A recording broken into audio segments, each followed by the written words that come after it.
raça, raça. Amor e paixão, eu digo raça, raça. Amor e paixão, eu digo raça, raça. Amor e paixão, hoje tem festa na favela, o Flamengo foi campeão.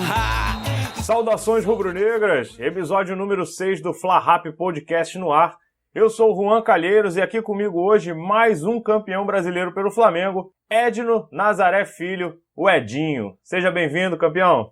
Tudo bem, muito obrigado, Juan. Tá tudo tranquilo. Muito obrigado aí por essa oportunidade. Vamos bater um papo gostoso aí. Isso aí, a gente que agradece. E antes de entrar na entrevista, eu vou passar aí para a nação os seus números e títulos com a camisa do Flamengo, porque são muitos na carreira, vou só falar do Flamengo por enquanto. Foi campeão da Copa União, né, módulo verde, que é o Brasileirão de 87, da Taça Eusébio de Andrade, torneio Air Gabon e o torneio internacional de Angola, todos em 87, e 88 a Copa Quirim, Troféu Colombino e Taça Guanabara. Com a camisa do Flamengo foram 61 jogos e 4 gols, segundo o Almanaque do Flamengo, ainda disputou 3 Copas do Mundo com o Brasil, 59 jogos, 3 gols, mais 28 participações na Olímpica também, onde conquistou a medalha de ouro nos Pan-Americanos da Cidade do México, né, em 75. Começar a primeira pergunta para você, Edinho. Você teve uma infância complicada, né, com a perda do pai, e a carreira de jogador nunca foi uma carreira fácil, ou então que tenha garantias. Como foi a decisão de investir nisso, mesmo com todas essas dificuldades? Juan, eu nunca tive a intenção de investir nisso, né? Nunca nem tive a pretensão. E, sinceramente, eu não lembro da minha infância de ter pensado um dia de ser jogador de futebol. Eu apenas jogava futebol. E era o dia inteiro jogando futebol e via que eu era diferenciado, né? Então, mas eu não tinha essa noção nem essa pretensão. Nem sabia que eu poderia ter acesso a um clube ou alguma coisa assim. Na minha infância, eu fui crescendo, tive uma oportunidade de treinar no Fluminense, fui sem muita pretensão, fui aprovado no primeiro teste e aí me introduzi nesse caminho aí de clubes, né? Que foi o Fluminense. E aí as coisas foram acontecendo naturalmente. Na verdade, em nenhum momento pensei em alguma coisa, só as coisas foram acontecendo.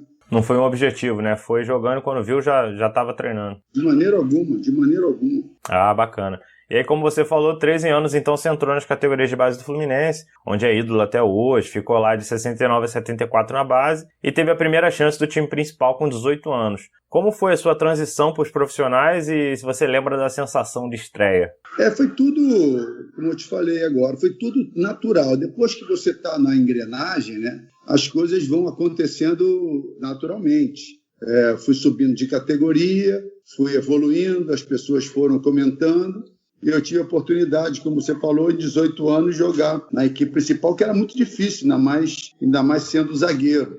Nunca tive, assim, nenhum problema, por exemplo, de estar no profissional, de achar que era uma coisa inalcançável. Nada disso. As coisas foram acontecendo no momento certo. Eu joguei, um pouco jovem ainda, depois voltei para a base, foi uma oportunidade que apareceu, um jogador que se machucou. Aí eu tive a oportunidade, mostrei. O negócio é você mostrar porque veio, né?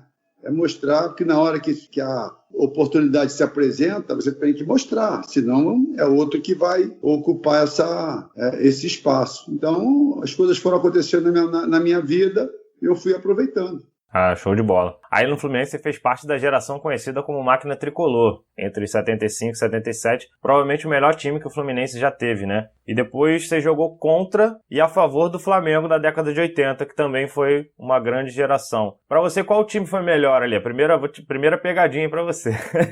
Fluminense dos anos 70 ou Flamengo dos anos 80? Eu acho que, no fundo, o melhor time é aquele sempre que vence, né? Existe até a polêmica, até hoje, aquela seleção de 82, né, se é melhor ou não, mas aí vem algumas pessoas e falam, mas não venceu. Tudo bem, não venceu. Que nem a nossa máquina Tricolor era um time para dar show, que realmente era isso, era a melhor equipe brasileira, mas em 2 oportunidades a equipe Fluminense, apesar de ser favorito, não conseguiu vencer um campeonato brasileiro, que era inicialmente o objetivo. Então, o melhor é sempre aquele que vence, né? Mas realmente a equipe do Fluminense era do goleiro à ponta esquerda, como se diz, praticamente todos os jogadores de seleção brasileira. Tinham 16 atletas ali que já tinham sido seleção, né, naquele clube. Isso. eram muito bons, né? Mas como você falou, acaba a questão do título pesa bastante. Eu costumo até brincar, quando a gente conversa assim com outros torcedores, que o Fluminense teve o período da máquina tricolor, mas não conseguiu traduzir em soberania em relação a título, assim como o Botafogo na época do Garrincha, né? Até porque tinha o Pelé também para competir, que era uma covardia. É verdade. E aí, com 20 anos, você já foi para a seleção olímpica e ganhou lá os Jogos Pan-Americanos de 75. Como foi para você essa experiência lá do Pan-Americano e qual a importância que você atribui dessa competição pré-olímpica para sua sequência depois na seleção principal? É tudo um processo, né? Porque quando você é jovem, o que está ao teu alcance é uma seleção juvenil, juniores, alguma coisa assim. E no meu alcance, naquele momento, era uma seleção olímpica, uma seleção pan-americana. Desde 74, eu fui convocado pela primeira vez. Participei dos Jogos Pan-Americanos e depois participei do pré-olímpico e das Olimpíadas também. E foi tudo um processo, as coisas foram acontecendo. E das Olimpíadas em Montreal, que eu digo sempre que foi a última Olimpíada realmente amadora, né? E foi essa de Montreal, estava com a gente, sempre esteve com a gente o que foi que ia ser o futuro treinador da seleção brasileira, que era o Cláudio Coutinho. Então, ele me conhecendo e conhecendo outros jogadores também, o caso do Batista. Os convocados foram eu, Batista e Carlos, né? Se eu não me engano, fomos só nós três que foram convocados e que conseguimos, nós disputamos praticamente todas as Copas do Mundo. Eu acho que o Batista foi na última. E o Carlos foi nas 3 Copas também. Então, as coisas foram acontecendo, coincidindo. Eu posso dizer que a seleção pré-olímpica do Pan-Americana e a Olimpíada me deram experiência, né? E as pessoas me conheceram também, para depois ter esse processo de seleção brasileira, que foi tudo rápido, né? Eu saí em 76 de uma Olimpíada e em 77 já estava sendo convocado para a eliminatória da Copa do Mundo. Para você toda a carreira foi bem natural, né? As transições. Acho que até pelo nível de futebol desempenhado, não teve aquelas oscilações ou sentiu uma transição de uma competição de base para uma profissional ou clube para seleção. Sempre foi mantendo o mesmo nível, então acabou sendo bem natural, né, essa transição. A transição é natural quando você tem nível, né? Quando você tem nível. Exatamente. E as coisas não têm as dificuldades, a não ser quando você tem uma contusão. Quando você não tem o nível suficiente, está sempre o questionamento, é ou não é, e você fica naquela expectativa. E quando você vai para uma Copa do Mundo, parece que é a coisa maior do mundo, né? Porque é uma coisa que, de repente, você não esperava, não estava ao teu alcance. Né? Sim, é o auge, né? As coisas foram acontecendo naturalmente, né? Joguei minha primeira partida no profissional com 18 anos, que era muito difícil. Depois passei 2 anos direto nas seleções de base, viajando. Não poderia me profissionalizar porque, para você jogar uma Olimpíada, tinha que ser amador. E as coisas foram acontecendo.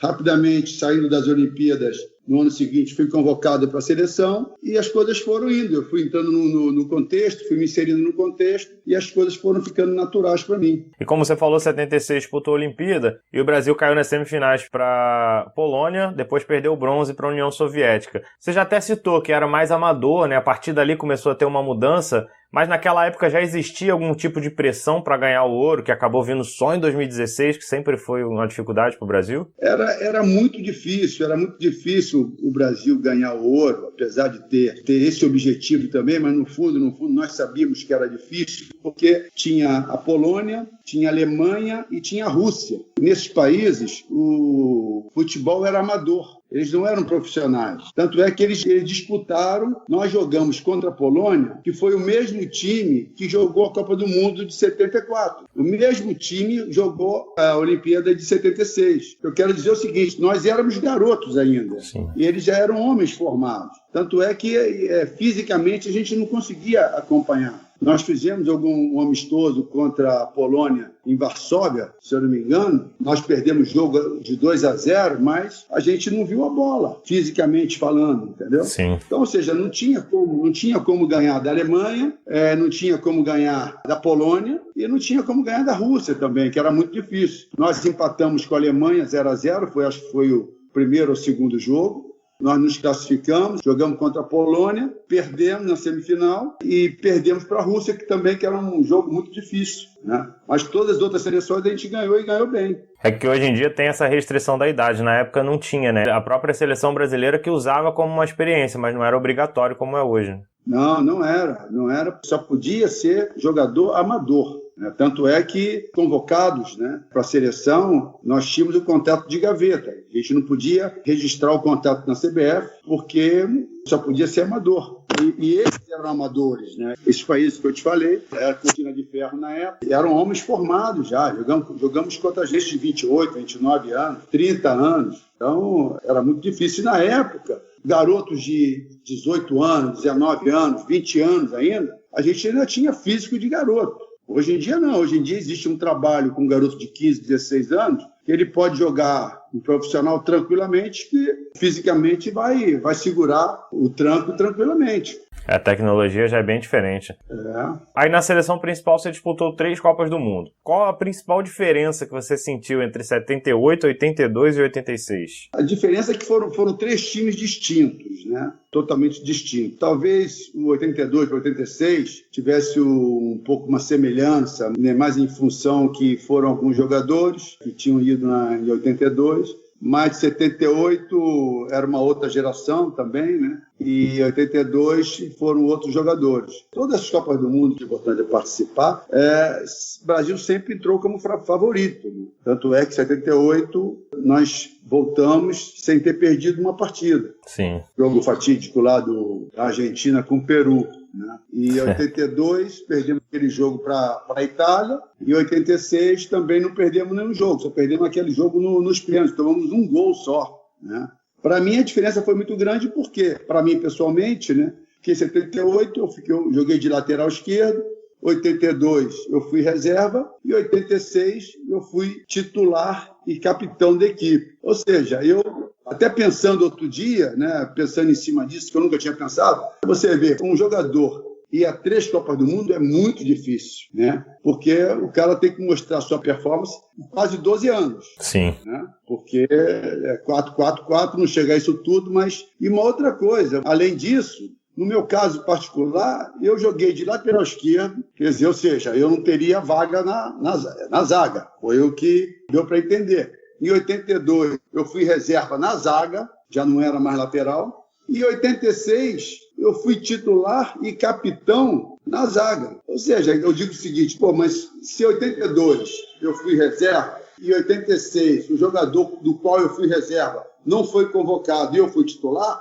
em algum momento alguém errou. Né? Seguiu o raciocínio? Sim, sim. Em algum momento alguém errou. Né? Ou seja, de lateral esquerdo, ou de não ter me colocado como titular em 82, e em 86 titular e capitão. Ou seja, mas é muito difícil, ainda mais uma seleção que você não ganhou nada. Quando você ganha, geralmente, na outra Copa do Mundo, você leva os nervos dos jogadores, não quer inventar muito e tal, tira só alguns que... Tem uma base, né?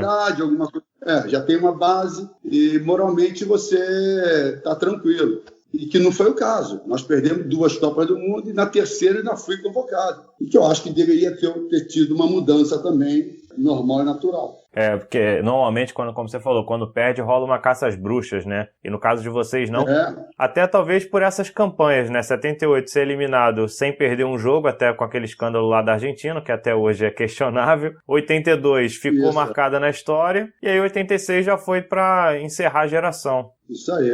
Quer dizer, a grande frustração da nossa geração é justamente em 13 oportunidades, basicamente uma base de uma seleção que foi em todas essas Copas do Mundo, nós não conseguimos trazer o título para o Brasil. Como você mesmo citou, hoje em dia ainda rola muito debate de 82, uma das melhores seleções, mesmo não tendo ganho, o futebol, o elenco, os jogadores, tudo isso. Para você, como é se ver fazendo parte dessa seleção histórica e qual era o sentimento do vestiário ali após o jogo da Itália? Se tem algum bastidor aí que aconteceu? É muito difícil eu, por exemplo, eu não guardo muitas coisas. Tem jogador que guarda, Zico é um deles. Talvez se tu perguntar as vírgulas que tinha no vestiário, ele vai te dizer tudo.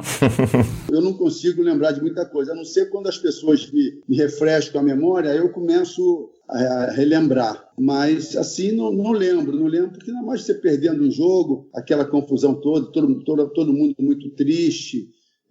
do vestiário, sem entender o que tinha acontecido. Ou seja, foi muito triste, né? Todas as 3 Copas foram tristes. Perder é sempre triste, né? Perder um jogo já é difícil. Você ser eliminado e sabendo que vai voltar para casa, até a ficha cair demora um pouco. Ainda mais com esse peso que você falou, que sempre entrava como favorito, né? Isso aí. A primeira parte da pergunta, como você se vê hoje? Você tem noção desse tamanho, de que fez parte de uma seleção que vai ficar marcado para sempre? Rapaz, eu vou te dizer uma coisa, não tenho noção. Não penso muito nisso, mas pessoas me apresentam como Edinho, que já foi a 3 Copas do Mundo. Certamente isso aí é um título, né, que poucas pessoas têm.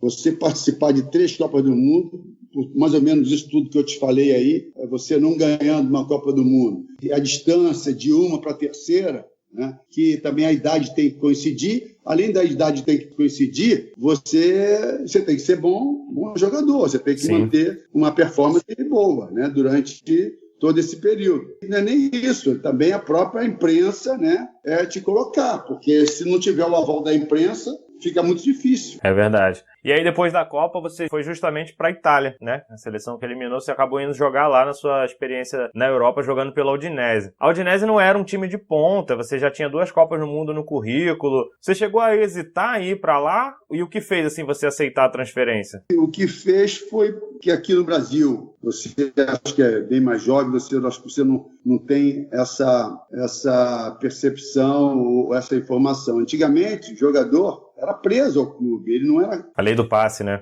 Você era escravo. Acabava o teu contrato, você ia renovar. Se você não aceitasse o que o clube queria te dar, você ficava jogado. Sim. Você não podia sair. Então, no Fluminense, depois da máquina, passamos por um período muito difícil. E para assinar contrato, para renovar contrato, era muito difícil. E eu, no meu caso, que eu era o ídolo da torcida, não se imaginava vender o Edinho. Entendeu? Então, era quase que impossível me vender. Eu tive proposta de 1,5 milhão, na época era muito dinheiro, 1,5 milhão de dólares para o Olympique de Marseille, na época que era uma boa oportunidade. Sim. E o Fluminense nem ouviu. E o Fluminense precisando de dinheiro. O Fluminense estava com muita dificuldade. E numa dessas renovações, antes da Copa do Mundo, o Fluminense não tinha como me pagar aquilo que eu achava que merecia. Aí fizemos um acordo que eu ia ganhar menos e o Fluminense assinaria um documento do qual iria estipular o preço do meu passe e no final do contrato, se aparecesse algum clube, eles me liberariam, entendeu? E foi isso que aconteceu. Entendi. Eu negociei com a Udinese e a Udinese veio e comprou. Mas você via com bons olhos ir para a Udinese ou não estava querendo muito? Via também por causa disso, que eu acabei de falar, a situação que atravessava o Fluminense. Eu tinha que sair do Fluminense para ter uma situação até financeira melhor, entendeu? Sim. Porque até então era muita dificuldade, não tinha como assinar um contrato com o Fluminense não tinha dinheiro.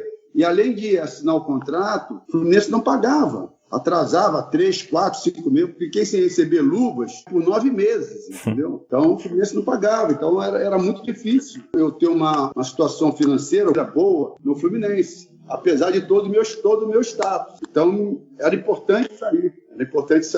Eu tive intenção mesmo de sair. Essa lei do passe realmente na época era horrível, ainda bem que acabou. Outro dia eu vi até o Zico falando, como você mesmo falou, foi também um dos motivos dele ter ido para o Udinese, foi exatamente todo esse imbróglio da lei do passe. Aí lá na Udinese, você, além de ter feito a defesa ficar sólida, tomou muito pouco gol no campeonato e tudo, você deu um jeito lá na parte defensiva, você ainda foi artilheiro do time, sendo zagueiro, porque batia muito pênalti, batia falta muito bem. Como é que foi pra você? 2 anos. Não foi difícil porque eu já fazia gol aqui no Fluminense. Eu não era artilheiro, mas fazia gols, né? E lá quando eu cheguei, nós tínhamos o Causo, que foi campeão da Copa do Mundo pela Itália, ele era o batedor oficial de pênalti. Só que ele não batia muito bem pênalti.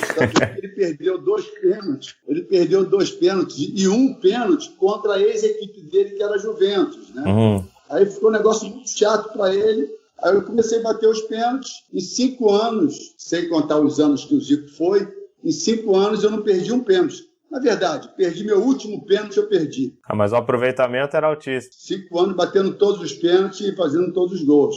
Muitos gols de falta e muitos gols também de cabeça. E aí acabou depois perdendo esse posto, entre aspas, né? Continuou fazendo os gols, mas até com a chegada do Zico deu uma dividida nessas cobranças, né? Os dois juntos acabaram elevando o patamar da Udinese. A visibilidade, principalmente da equipe no Brasil, o pessoal começou a conhecer como era a Udinese, ainda mais que o futebol europeu na época não era tão visto como hoje em dia.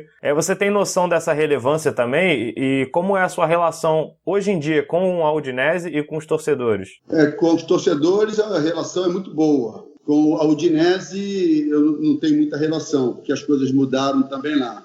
Udine ficou muito conhecida no mundo inteiro, mas em função do Zico, claro, né? Sim. Quando o Zico chegou, foi uma comoção interna em Udine, claro que nunca ninguém poderia imaginar um jogador da expressão do Zico ir para Udine, né? Ninguém conseguia entender muita coisa. E na Itália também, as pessoas não entendiam como é que o Zico ia jogar em Udine. Mas nós tínhamos um projeto muito interessante que era, em 2-3 anos, ganhar o campeonato italiano. Só que as coisas depois mudaram porque houve um problema com o presidente na parte fiscal e ele teve que vender o clube. Aí o projeto foi todo desfeito, aí o Zico voltou para o Brasil. Mas o projeto era muito bacana. Com a minha ida para Udine ficou conhecida aqui no Brasil. Lógico, de uma maneira assim, muito, muito simples, mas ficou conhecida. E quando o Zico chegou, que aí que foi aquele alarde todo, eu logicamente peguei a carona, porque era o time do Zico e do Edinho. Sim, né? Ficaram os brasileiros do time, né? Então acaba chamando a atenção. Em 87 teve mais um escândalo lá no campeonato italiano, que vira e mexe a gente vê alguma coisa relacionada a isso. Teve depois com a Juventus também. E a Udinese acabou rebaixada, e aí você resolveu voltar para o Brasil e veio justamente para o Flamengo. Como foi para você vir para um rival do Fluminense, onde você já era muito identificado, e ter de novo o Zico como companheiro, e até te perguntar se ele teve algum peso nessa transferência? Eu tive o peso do Zico para a Udine, mas para o Flamengo, não. Pode ser que na negociação alguém tenha perguntado para ele como é que eu era, alguma coisa assim, mas na transação em si, não. A transação quem fez foi um amigo meu de infância, flamenguista doente, que sempre teve a intenção de me ver no Flamengo, junto com o Michel Assef. Michel Assef já teve outras oportunidades. Numa dessas renovações de contrato com o Fluminense, já estive almoçando com ele, mas era uma coisa impossível, uma coisa que não se poderia pensar, né? Em 87, a intenção era voltar para o Fluminense, quase que me ofereci para o Fluminense. Quando eu recebi a negativa do clube, e esse meu amigo soube, aí ele fez toda a intermediação, era sócio na época do Michel Assef, não sei se ainda continua sendo sócio, perdi um pouco o contato com ele, e ele rapidamente fez a negociação. Foi muito rápido, muito rápido. Como eu queria voltar para o Brasil e ficar no Rio de Janeiro, então foi uma coisa que uniu o útil ao agradável.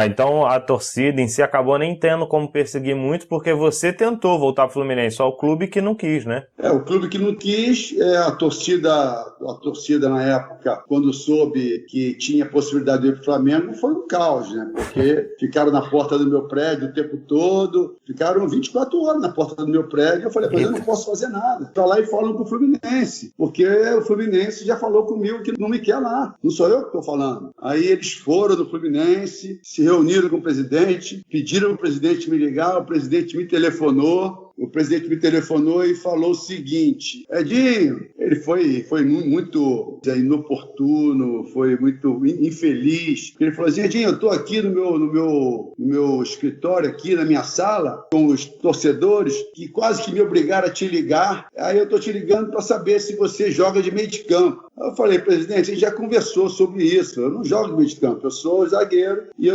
como o senhor sabe, eu estou indo para o Flamengo agora assinar o contrato. Se o senhor me fizesse uma outra proposta, fizesse uma proposta verdadeira, eu largava tudo e iria para o Fluminense. Mas nessa situação não tem condições. Eu desejo boa sorte para o senhor, saudações tricolores. Estou saindo daqui agora e estou indo assinar o contrato com o Flamengo na Gávea.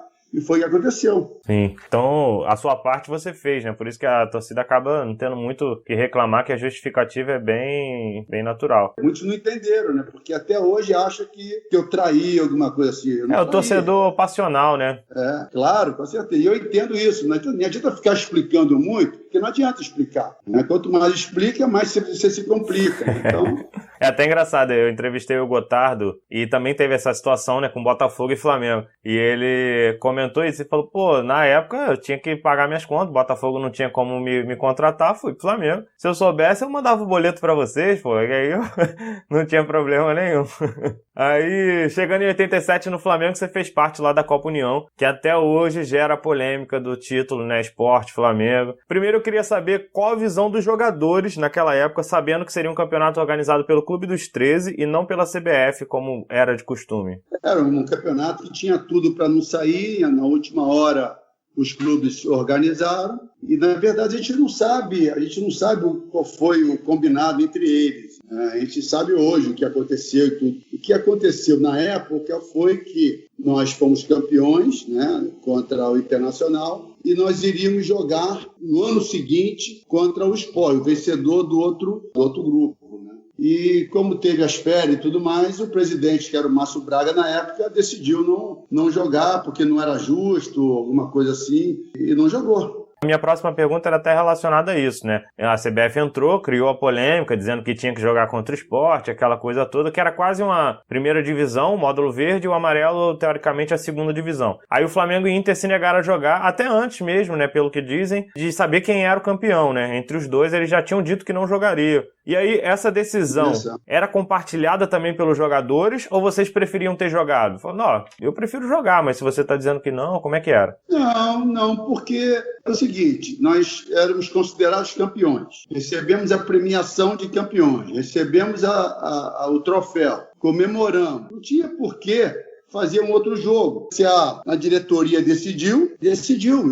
Isso não é que a gente tem uma interferência para chegar e falar, não, melhor a gente jogar alguma coisa. Se perguntasse para a gente, talvez a gente falasse que não queria jogar, porque já éramos campeões. Até hoje tem essa dúvida. Talvez agora um pouco menos, porque parece que a CBF deu o campeonato para o Sport. Sim. Mas éramos campeões, e nós nos consideramos campeões. Se eu perguntasse hoje em dia, Dinho, se tivesse que voltar no tempo e falar, não, vamos jogar, para acabar com esse imbróglio todo, iria jogar, né? E se a gente soubesse do imbróglio todo, claro que a gente ia jogar, porque nós éramos superiores a eles, né? Então isso não tenha dúvida. Agora, sim, eu pensei que fosse me perguntar. Hoje, se eu te perguntasse, Edinho, você falaria que você é campeão da Copa União? Eu ia falaria, mas não falaria em Recife, eu não falaria isso. Sim. Meu próximo ponto era exatamente esse, que na justiça o título é do Sport, e quem viveu na época, e todos os flamenguistas, até como você falou, pela superioridade do time, consideram o Flamengo campeão. Aí eu ia te perguntar isso, você se acha campeão, e se você até teria alguma sugestão para acabar com essa polêmica, você falar assim, gente, então divide o título, dá pros dois, alguma coisa assim. Não, agora já passou muito tempo, e a polêmica, acho que até essa ideia aí, acho que talvez já tenham lançado. Eu acho que tanto o Flamengo como o Sport talvez não fosse aceitar, sim, uma situação como essa. Inclusive tem lá no Sport campeão da Copa União, ia ter que tirar, né? Então, eu acho que agora não tem muito que ficar polemizando mais um assunto que acho que já está encerrado. Verdade, um assunto que eu acho que não vai acabar nunca essa polêmica, né? A verdade é essa. Aí no Flamengo você ficou só uma temporada, né? Voltou pro Fluminense em 88 e ficou lá até 89, antes de ir pro Grêmio. Você falou que teve aquela confusão toda que foi na porta do teu prédio e tudo. E quando você voltou pro Fluminense, como é que foi essa recepção da torcida? A torcida foi muito legal, muito legal. Claro que aqueles fanáticos mesmo, e teve um desses que ficou na porta do meu prédio 24 horas, não saía, que era, além de gostar muito de mim e me considerar o ídolo, né? E que realmente na época eu era o cara que era Dinho o tempo todo. E ele ficou, depois de muito tempo, ele confessou, depois já adulto, ele falou assim, Dinho, eu fiquei muito tempo te odiando, entendeu? Eu não falava nem o teu nome, né? Te esqueci. E ele participou de toda a situação. Ele viu que quem foi para o Flamengo foi porque o presidente, que ele foi lá na sala do presidente, o presidente não aceitou. E o próprio presidente, depois, me levou para o Fluminense, no final de 88. Foi o mesmo presidente. É o amor e ódio andando junto, né? O cara que mais chamava ficou assim, não consigo olhar para você. Não, porque eu sinceramente eu não sei, né? Mas tinha um jogador eu acho que era o Ricardo Gomes, que era o titular da zaga. E me parece que ele já estava, aí eu só estou deduzindo, né? Que já estava mais ou menos engatilhado uma venda, alguma coisa assim. e se eu tivesse ido para jogar na zaga, que seria no lugar dele, talvez fosse atrapalhar uma negociação. Ele foi vendido e abriu espaço, aí me levaram de volta. Entendeu? Apareceu oportunidade, eu não foi que eu briguei no Flamengo, mas entrou o Candinho, que era o treinador. É muito difícil de lidar, né? Então ele começou a criar muitos problemas, principalmente comigo, e eu, para não criar problema, perguntei à diretoria se me liberaria. O Fluminense acenou a possibilidade de me contratar e eu voltei para o Fluminense. Foi juntando o útil ao agradável ali, né? Aí depois, no Grêmio, já veterano, né? Foi capitão do título da Copa do Brasil de 89, eliminando justamente o Flamengo nas semifinais e o Sport na final. Ele botou aquele imbróglio todo ali junto naquela Copa do Brasil. É verdade que no jogo da ida no Maracanã, você chegou a falar pro Zico que o Júnior Baiano, que estava começando na época, só fazia merda e que vocês iam empatar o jogo, que tava 2-0 pro Flamengo? Rapaz, como é que você soube disso? Foi eu que te falei isso? Não, mas aí a gente pesquisa. O Flamengo estava ganhando de 2-0 da gente, cara. E o Júnior Baiano, rapaz, só fazendo besteira. Eu falei, Zico, cara, pô, vocês vão perder o jogo. A gente fez 1-0, empatamos 2-2. Eu falei, Zico, ó, pô, fala com o cara lá, cara, porque o cara só tá fazendo mesmo. Vocês vão perder o jogo. E foi 2 falhas dele, né? Ele tava envolvido nos 2 gols, né? Eu falei isso pro Zico, Aí, claro que eu não sei se o Zico chegou a falar, que eu também não. Mas eu falei, pô, Zico, pô, o cara vai entregar o ouro lá, cara. O Mel tá ali, né? E depois, lá no Sul, nós ganhamos acho que de 5-1 ou 6-1. 6-1. 6-1, né? Foi 2-2 no Maracanã, e aí na casa do Grêmio, lá no jogo da volta, foi 6-1, você nem jogou, né? Ficou ali no banco, tava fora até, né? Fui cartão amarelo, fiquei no banco, mas roupa trocada. Isso, mas sem poder participar dos jogos, né? Sim. Isso. Até relacionado a isso, o time foi lá e meteu 6-1 no Flamengo. Agora a gente viu aí na Libertadores 5-0 do Flamengo no Grêmio. Você acha que rolou uma espécie de troco, assim, entre as entidades? Não sei, porque é uma outra geração, né? Sim. Uma outra geração. Não é aquela mesma situação que aconteceu com Flamengo e Botafogo. Do 6-0. Quando o Botafogo deu uma goleada no Flamengo, eram praticamente os mesmos jogadores, se eu não me engano, né? E aí o Flamengo, quando teve a oportunidade com essa mesma geração, os mesmos jogadores, que estavam mordidos, aí colocaram também o mesmo resultado no Botafogo, contra o Botafogo, que não era essa situação. Hoje em dia, se duvidar, é capaz de muita gente nem saber desse 6-1, né? A não ser que você alimente essa rivalidade. Sim. Entendeu? Isso aí é a diretoria, que eu digo, né? Toda vez que vai jogar contra o Flamengo toda vez que vai jogar contra o Grêmio, alimentar uma rixa, uma rivalidade que tem que ganhar de 5-0, porque Sim.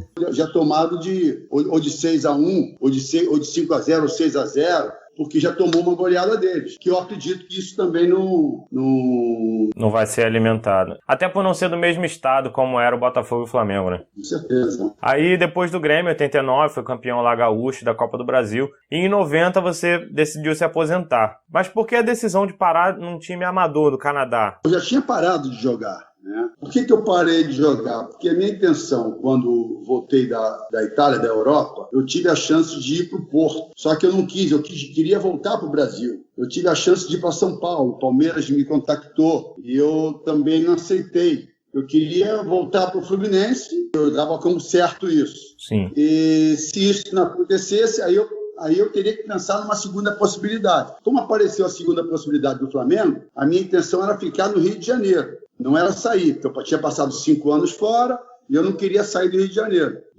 Aí quando eu voltei para o Fluminense, houve uma confusão no Fluminense e eu meio que saí brigado. Né? Então eu falei, se eu sair brigado, vai ficar muito chato para mim encerrar minha carreira dessa maneira. Na mesma semana apareceu o Grêmio. O Grêmio estava com uma dificuldade muito grande e me contactou. Aí eu fui para o Grêmio. Mas a minha intenção no Grêmio era justamente não encerrar minha carreira, brigado com o clube da maneira que foi, e passar o ano no Grêmio e voltar e encerrar minha carreira. E foi o que aconteceu. Fui campeão da primeira Copa do Brasil, campeão gaúcho, capitão da equipe, e quando eu voltei para o Rio de Janeiro, encerrei minha carreira, mas continuei treinando. Aí, o que aconteceu? A minha intenção era matricular meus filhos na escola americana do Rio de Janeiro. Só que na escola americana era muito fechada. Você tinha que ter um motivo era só para estrangeiro. Sim. E você tinha que ter um motivo para você, o brasileiro, matricular o teu filho na escola que não era aberta para brasileiro. Nesse momento apareceu uma proposta do Canadá. para eu jogar no Canadá, no time semiprofissional, por 3 anos. Nisso aí eu vi uma possibilidade de eu criar um motivo para os meus filhos estudarem na escola americana do Rio de Janeiro. Fui para lá. Quando eu voltei, matriculei meus filhos na escola americana, consegui esse motivo, consegui que eles entrassem. Só que a diretora falou o seguinte: você, com essas tuas viagens, você está prejudicando teus filhos na educação dos teus filhos. Sim. Então é o seguinte, se você quiser voltar para o Canadá, você pode voltar, mas os teus filhos não vão voltar. Se eles voltarem para o Canadá, quando eles voltarem para cá, eles não vão continuar na escola. Entrar na escola americana. Aí eu rescindi o contrato no Canadá. Aí eu fiquei no Rio de Janeiro direto. Aí encerrei minha carreira. Ah, sim. Então, na verdade, teve todo um planejamento familiar além da proposta, né? Uma coisa juntou a outra. Entendi. Deixa eu fazer uma pergunta aqui relacionada mais a características, né? Você nunca foi um zagueiro alto, você tem 1,80 m. Você chegou a enfrentar dificuldades por essa altura, até mesmo preconceito, e como é que você compensava? Não. O que acontece? 1,85 m era muito alto para a posição. 1,87 m era muito alto e não se procurava muito jogador 1,87 porque eles eram lentos. Sim. Pela característica da época, né? Tanto é que nós tínhamos no basquete, nosso melhor jogador de basquete mais alto na época, tinha 1,91 m, se eu não me engano, que era o Marquinhos, que já era lento. Ou seja, a característica de jogador alto era característica lenta. Tanto é que os goleiros eram 1,82 m, 1,80 m. Se você for ver a ficha da época, goleiro passando de 1,85 m já era mal visto, era lento. De fibras lentas, de movimentos lentos, entendeu? Eu tinha uma altura muito boa para zagueiro da época. A minha característica era muito boa o cabeceio, porque eu tinha uma boa impulsão, treinava muito, tinha um bom tempo de bola e tinha os fundamentos corretos. Então isso me facilitava bastante. Então tem todo um contexto aí da época, né, que eles priorizavam mais a agilidade do que propriamente grandalhão, como às vezes a gente vê hoje em dia, né? Cada zagueiro, goleiro até centroavante de 1,90 e pouco tem hoje em dia. Tinha na época 2 centroavantes altos que eu lembro, que era o Fischer, do Botafogo, e o Ferretti. Eles deviam ter 1,90 m, 1,88 m mais ou menos, mas eram lentos, entendeu? De movimentos lentos, e eram reservas, né? Era difícil você ter jogador, atacante alto e com muita mobilidade. Era um jogador de segundo tempo, para chuveirar na área, botava ele lá, né? Isso aí. Agora, uma pergunta que eu costumo fazer aqui para os jogadores que já pararam e a nova geração não viram jogar. Tem algum jogador da atualidade que você acha parecido com o seu estilo de jogar? Eu acho que não. Não, porque é um outro momento o futebol. Por exemplo, por que não tem o meu estilo? Porque eu tinha praticamente todos os fundamentos. Eu era um bom cabeceador, eu chutava com as 2 pernas, eu lançava com as 2 pernas, tinha habilidade, né? Tinha técnica, era rigoroso quando tinha que ser, batia faltas, batia pênalti, fazia gol de cabeça e era muito bom no cabeceio defensivo. Agora eu te pergunto, qual jogador hoje que tem essas características? Principalmente zagueiro, né? Não tem. Não, zagueiro que eu te pergunto. Não tem. Mas o Thiago Silva, que eu acho um excelente jogador, mas você vê que ele não bate com a perna esquerda, não lança com a perna esquerda, tem muita dificuldade nas bolas altas, né? E fez o sucesso que ele fez, que é um grande jogador. Que não precisava ter tantos fundamentos como na época eu tinha. Mas eu precisava porque eu era um jogador que era o líder da equipe, era o jogador mais importante do Fluminense e eu que mais ou menos chamava o jogo para mim. Então eu tinha que ser meio de campo, eu tinha que ser atacante e fazia tudo isso. Coisa que o zagueiro hoje em dia se limita só a zagueiro, né? Nem estava na minha pauta, mas até relacionado ao que você contou do Fluminense. E essas características todas, você nunca cogitou jogar de meia, jogar de volante, alguma coisa assim? Olha só, eu sempre fui atacante, né? Eu nunca fui defensor. Nunca nem passou pela minha cabeça o defensor. Eu tinha o defensor, só o número atrás nas minhas costas, porque a minha alma sempre foi de atacante. O negócio é estar na área adversária. Eu, quando era moleque, eu sempre fui do meio para frente, do número 10 para frente. Nem 8 eu era. E depois que eu me tornei zagueiro, por alguns motivos, eu comecei a perder a mobilidade de atacante. Porque você é zagueiro, você tem que treinar mais físico, mais o educativo de zagueiro, você tem que pegar mais físico também, fazer mais musculação.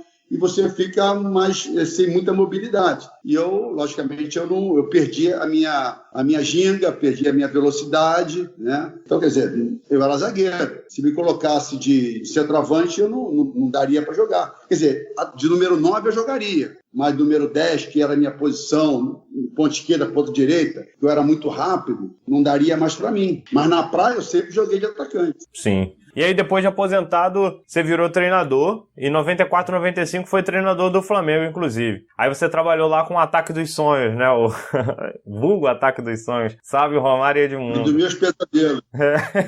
A pergunta é exatamente essa. Como era administrar esse grupo aí e por que não deu certo? Porque era um pesadelo. Para mim era um pesadelo.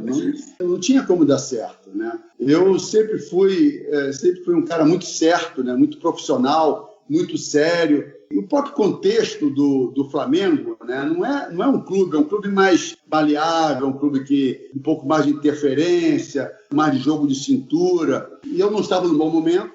Eu tinha ido para Portugal, tinha voltado de Portugal, não tinha feito um bom trabalho lá, um ambiente muito ruim. E voltei como treinador do Flamengo numa situação muito difícil, porque antes de pegar esses jogadores, eu treinei o Flamengo com Veloso, né? Era presidente Veloso. Sim. E que também não foi bem, estava com muitos problemas. E aí fui demitido, aí veio o Kleber Leite, contratou o Vanderlei Luxemburgo, trouxe o Romário, trouxe Edmundo, e o Sábio já estava. Era o centenário, né? Isso aí. Mandou o Vanderlei embora e me chamou de volta. Só que não tinha como você comandar. Você não comandava, porque as coisas aconteciam, né? Então, quer dizer, ficou muito ruim para mim. Eu fiquei muito, muito mal com isso. Os resultados não apareceram, não tinha como aparecer, e eu fui mandado embora. Sim, aí depois entrou o Apolinho, né, e tudo. O Apolinho... Que era jornalista até, Flamengo é isso, entrou o Apolinho, aí ficou mais bagunça ainda e não deu certo. Né? E não vai dar certo. Até relacionado a esse ano, tem mais uma polêmica envolvendo o Flamengo, inclusive entrei na discussão ontem com um amigo meu tricolor também, que falei que ia entrevistar você e tudo. Justamente em 95 teve aquele caso que teriam mudado o regulamento para evitar o rebaixamento do Flamengo e tal. Isso aí é uma história real para você que viveu lá, que estava naquela época. Aconteceu algo parecido com isso mesmo? Ou desde o início, como alguns lugares apontam, já estava acordado que só iam cair 2 times e não 4? E qual a situação? Do Campeonato Brasileiro. Assim, resumindo, né? O que se fala hoje em dia é que tem uma suposta declaração do Apolinho, dizendo que o Flamengo estava matematicamente rebaixado, ele era o primeiro da zona de rebaixamento dos 4 times, digamos assim, e que no meio da temporada, no final faltando 2 jogos, se eu não me engano, para acabar, mudaram o regulamento, dizendo que só iam cair 2 times a partir dali, 95 e 96, e salvou o Flamengo. Só que assim, em vários lugares dizem que essa declaração não existiu, que não tem uma fonte segura disso, e os regulamentos da época mostram que o início era acordado em cair só 2 times, que em 97 começou a cair 4 times, que desde o início foi assim. Então até hoje rola esse disse-me-disse. Eu queria saber se lá dentro, como é que era mesmo o regulamento? Você como treinador, qual era o regulamento do campeonato? Você lembra? Não lembro, porque no Flamengo eu saí do Flamengo. Uhum. Não estava mais no Flamengo e eu sinceramente não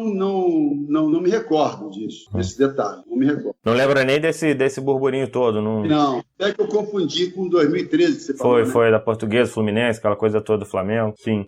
E também o Flamengo já estava meio que rebaixado nessa situação da Portuguesa, né? É porque o Flamengo também colocou o André Santos. Não foi André Santos, não, foi... O André Santos jogou, ele tinha sido expulso na final da Copa do Brasil, e aí jogou o último jogo do Brasileiro, que não tinha necessidade nenhuma, inclusive. Tá. E a Portuguesa botou o Everton, que também não pôde, acabou sendo rebaixando. Então, beleza, fica aí, ainda é uma história que a gente não sabe exatamente. Nem sabia, nem lembrava. E aí uma outra curiosidade é que naquela época era normal ex-jogadores consagrados no campo irem pro futebol de areia depois, e aí você foi campeão, inclusive em 96, e sendo o melhor jogador do Mundial de Futebol de Areia. Por que você acha que isso acabou, que não tem mais essa transição? É porque, na verdade, o que aconteceu era um esporte novo, né? Chamaram o Júnior para ver o que ele achava disso e para fazer um jogo de exibição na areia. Aí ele me chamou, porque nós dois éramos oriundos da areia, né? Que sabíamos jogar na areia e a gente vivia na areia. Não era só, era futebol, era futebol e também voleibol, que a gente jogava muito. Então, para ter um chamariz, né? E ter também espetáculo, não podia chamar só jogador e que não tivesse jogo, porque ia ter público e o público tinha que ver pelo menos um jogo. Né? Sim. Quando chamou eu e Júnior, aí chamou o Zico, chamou o Adão. Nos primeiros jogos também teve Jairzinho, teve Pedrinho, teve Paulo Sérgio. E o negócio foi pegando porque realmente era um campo muito curto, que a gente era familiarizado com aquele terreno, jogávamos bem, dávamos espetáculo e fazíamos gols. Que era tudo isso que era a regra desse esporte, era justamente isso, dar espetáculo e fazer gols, porque a torcida queria ver gol. Né? Como começou isso nos Estados Unidos, e os Estados Unidos não conseguem entender que um espetáculo de um esporte pode terminar 0-0, por isso que o futebol até há pouco tempo não pegava nos Estados Unidos. Então eles queriam, como iniciou lá, tinha que ter gols.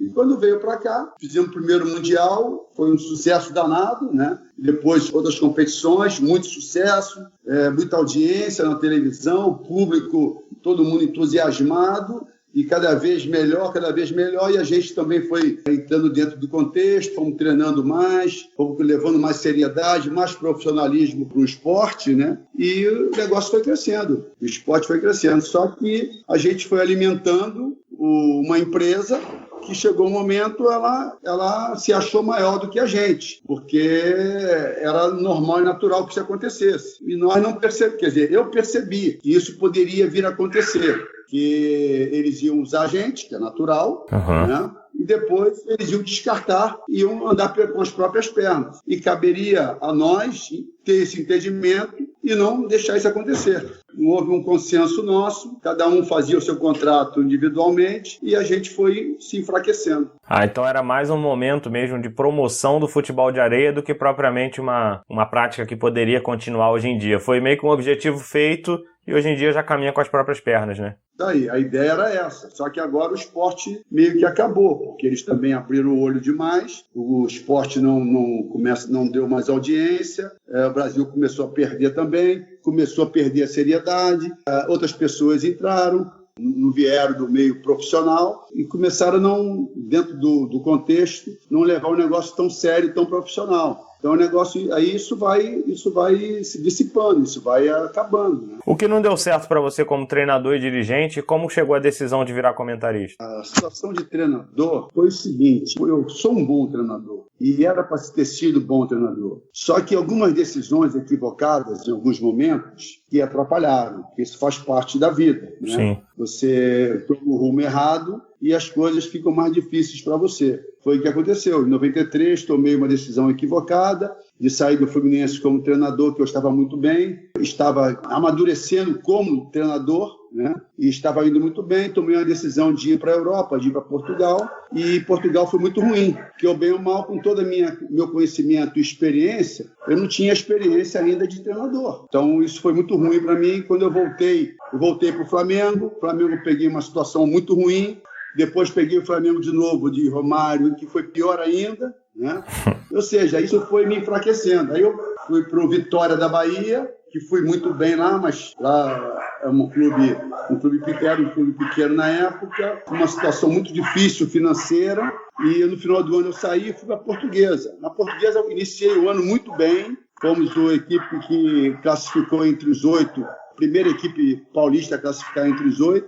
Aí eu tomei outra decisão equivocada, porque o São Paulo me queria e eu meio que larguei e fui para o São Paulo, ou ia para o São Paulo.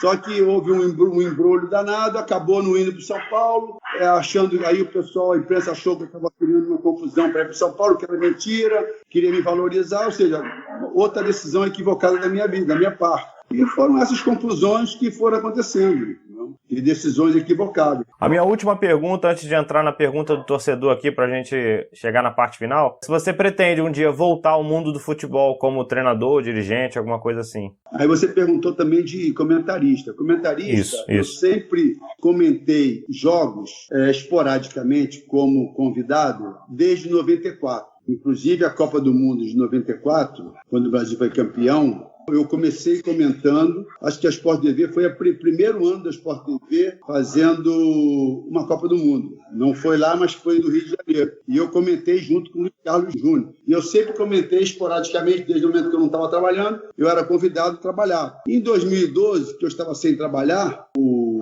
Mário Jorge Guimarães, que era o diretor do esporte da Globo, que é meu amigo tricolor doente, me convidou para fazer um contrato. Aí eu achei que era interessante e fiz um contrato de 3 anos, depois renovei e fiquei 7. Bacana. Então já vinha fazendo, já tinha uma certa experiência, né? Isso. E pretende voltar a ser treinador, dirigente ou abandonou? O que acontece? Quando eu não renovei meu contrato com o Sport TV, a primeira intenção era fazer o curso da CBF. E eu fui fazer o curso da CBF e foi feito o curso da CBF. Tenho a licença para ser treinador. Então, no primeiro momento, procurei voltar como treinador. Mas apareceu essa proposta aqui do Tombense, que é uma equipe de Série C, muito bem estruturada, com intenção de voltar para a Série B, já ano que vem, na competição desse ano, já subir para a Série B. A intenção também era ficar entre os 4 do Mineiro, que nós estamos entre os 4 do Mineiro, e conseguir a Copa do Brasil do próximo ano. E como coordenador técnico. Então, eu achei a proposta muito interessante, que me dá um pouco mais de sobrevida, né? Não tem tanta responsabilidade como treinador. Eu achei um negócio interessante, ainda mais também no momento da minha vida, própria idade, que é uma idade já de 65 anos, já tem um certo preconceito quanto a isso, que é natural, né? Então, eu achei mais interessante também ficar como coordenador técnico aqui da equipe do Tombense. Entrando aqui na Voz da Nação, que é a pergunta que os seguidores mandam pra gente, tenho 2 aqui pra você. A primeira é do Madison Monteiro, de Campo dos Goitacazes, aqui do Rio de Janeiro. Ele pergunta o que você acha sobre o Flamengo ter seu próprio estádio e com a mesma lotação do Maracanã de 87.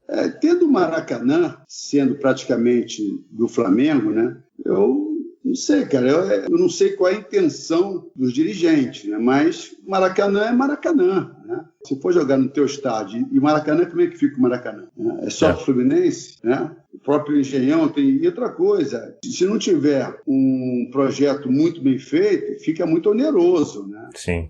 Hoje em dia o Maracanã depende muito também, né, do Flamengo. Não é só o Flamengo que depende dele.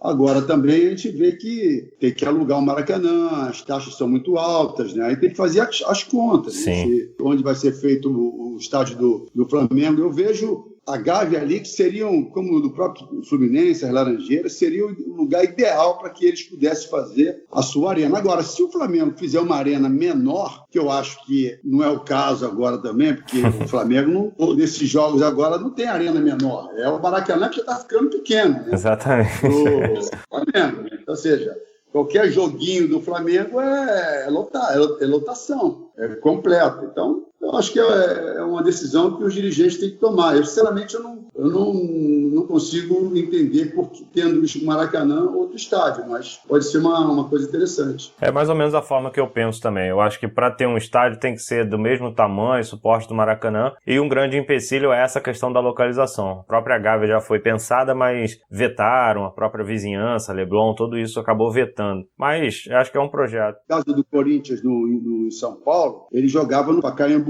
e jogava no Morumbi. Morumbi é a casa do São Paulo, né? Uhum. Não é um campo neutro. E o Pacaembu é um campo também que também é um campo já envelhecido, é um estádio envelhecido, que não é o caso do Maracanã, é totalmente diferente. Aí se criou a Arena do Corinthians, e ainda mais em função para a Copa do Mundo. Claro. E a Copa do Mundo ajudou a criar o estádio do Corinthians, que eu acho que é totalmente diferente. Sim. E a outra pergunta é do Mauro Soares, também do Rio. Ele pergunta que você acha que jogar no novo Maracanã é a mesma emoção de jogar para 150 mil, e como você teve a oportunidade, né, com a extinta geral, e o que você acha dessa evolução do futebol? Ele botou até evolução entre aspas, né?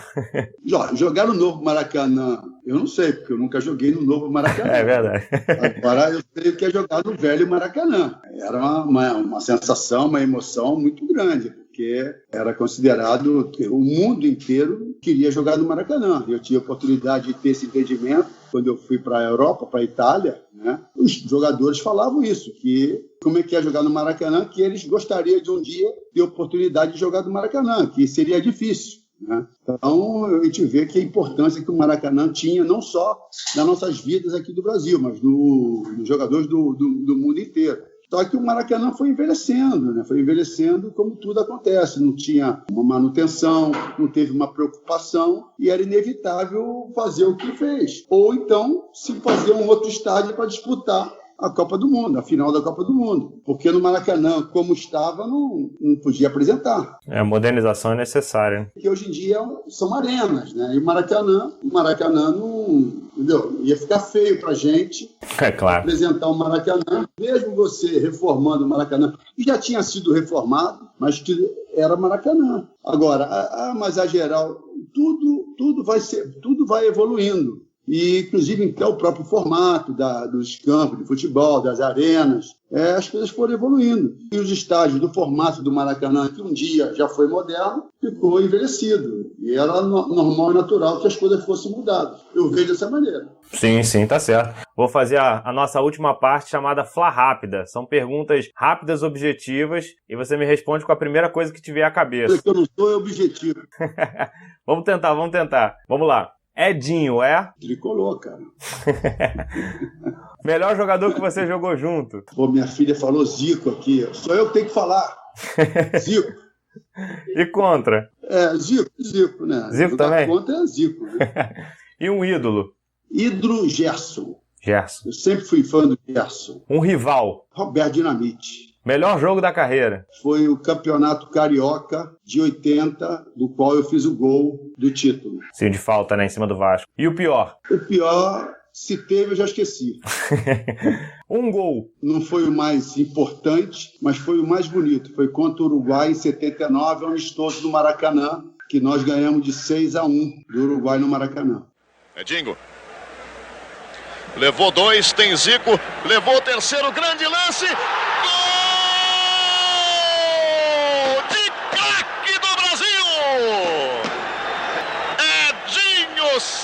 Sensacional!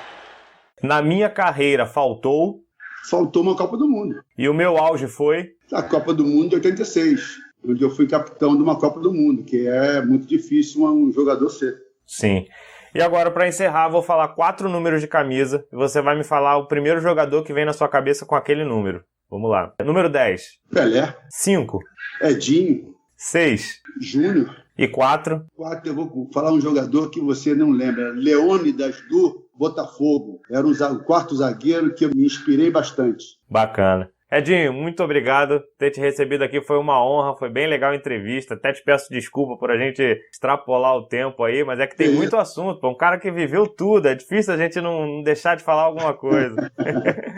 Tá ótimo, foi muito bacana. Suas considerações finais, quiser falar alguma coisa, pode ficar à vontade. Não, tranquilo, foi muito bacana, sempre bacana conversar, relembrar as histórias do passado, um pouco da minha carreira, muito bacana. E obrigado por essa oportunidade. Eu que te agradeço, Edinho. Grande abraço, brigadão aí. Falou. Até a próxima. Abraço, tudo de bom.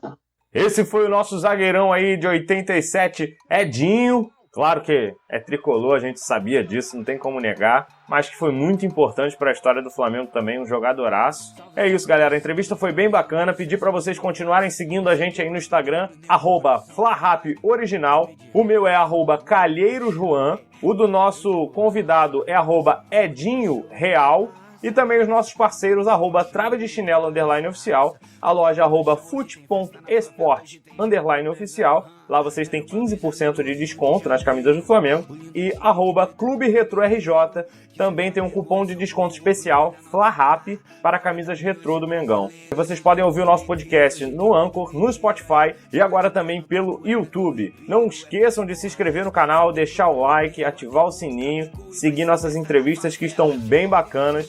Em breve teremos aí novos convidados para vocês, a agenda já está lotada, fiquem ligados. Muito obrigado, aqui é raça, amor e paixão. Isso é Mengão, segura a ginga. É manual do Vapo, Gerson, nosso coringa. Vitinho, Renier, a torcida perde a linha com a dupla mais pesada, Felipe, Luiz, Rafinha. É bicicleta, é chapéu, é caneta, já pode entregar o Puskas pro Arrascaeta. Diego, camisa 10, segura o capitão, cruzar na área, golaço de cabeça do Arão. Rodolfo, Pablo Mari, fechando aquela zaga, Diego Alves no gol. Vixe, não passa nada, torcida torcida mais bonita gritando na arquibancada. E ainda tem Jorge Jesus no comando da parada. Vem, é 7 vezes campeão. Isso é Flamengo ganhando o Brasileirão. Vai, segura o Mengão. Nação de vencedores, somos bicampeões da Taça Libertadores. Eu digo raça, raça, amor e paixão. Eu digo raça, raça, amor e paixão. Eu digo raça, raça, amor e paixão. Hoje tem festa na favela, o Flamengo foi campeão. Eu digo raça, raça, amor e paixão. Eu digo raça, raça, amor e paixão. Eu digo raça, raça, amor e paixão. Hoje tem festa na favela, o Flamengo foi campeão. Salve, salve, nação rubro-negra, que ano incrível. Campeão carioca, campeão brasileiro, campeão da Libertadores. O mundo é nosso, voa Flamengo.